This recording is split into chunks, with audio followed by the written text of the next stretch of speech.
DJ मोटू बाबू। सुना तो वो सुनावा ना। अरे तुम्हारा लगा अति सुघर लगा थे हो।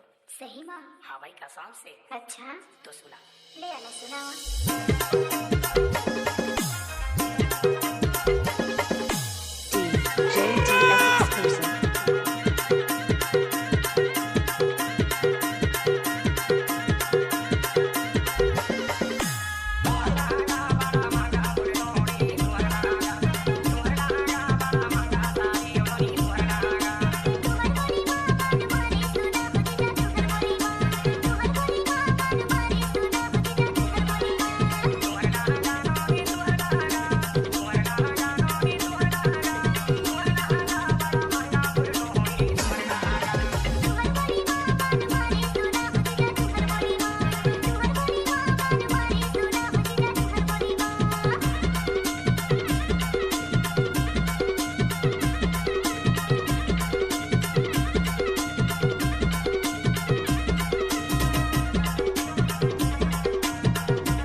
डीजे मोटू बाबू।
आप सुन रहे हैं डीजे मोटू बाबू की तरफ से।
डीजे मोटू बाबू।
मोटू बाबू मझौली बरा टोला।